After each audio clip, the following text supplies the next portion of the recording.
maxkamadda degmada Garbaharey ayaa dil toogasho ah ku riday marxuum Maxamuud Cali Xaamud kadib markii uu kufsaday marxuumad Xaliimo Cali Macalin Saalax kadibna uu dilay saaka waa berigii hore ayaa xukunka maxkamadda ee ah dilka toogashada waxa uu ka dhacay goob fagaara ah oo la isugu keenay dadweynaha ku nool magaalada xeer ilaalinta degmada Maxamed Cabdi Kariim ayaa goobta ka akhriyay xukunka maxkamadda degmada Garbaharey ay ku riday kaasoo lagu fuliyay marxuum Maxamuud Cali Xaamud jamhuuriyadda dimuqraadiga Soomaaliya waxaan dhageysiinaynaa eedaysan Maxamuud Cali Xaamud sano jir ah ila shariifo ku dhashay rays wade oo dil kufsi u geystay marxuumadda Xaliimo Cali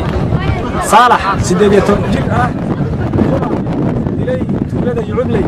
taariikhdu markay ahayd 5 bisha 2019 oo ay ciidamaduna soo qabteen 17 bishii labaad 2019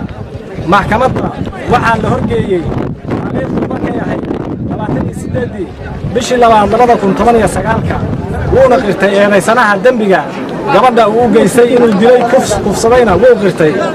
haddaba eedaysanuhu wuxuu u gafay qodobka 434 ilaa 435 heerka ciqaabta Soomaaliyeed kaasoo mutaystay dil ogna maamulka gobolka iyo degmada haddaba waxaan maxkamadda sharciga islaamka ka codsanaynaa in lagu fuliyo xukunka dilka ah ayadoo uu dilayo aabaha gabadha dhalay ama uu wakiilanayo dawladda iyo ciidamada qalabka sida billahi tawfiiq السلام عليكم ورحمة الله وبركاته.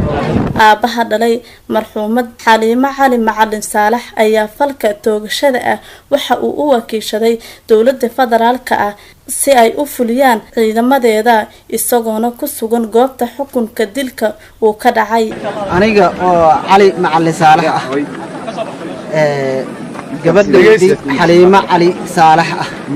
ninka dilay waxaan u wakiishay oo dilay Maxamuud Cali Xaamud waxaan ay soo qabteen waxaan u wakiishay ciidamada qalabka sida oo dawladda inay qasqaasaan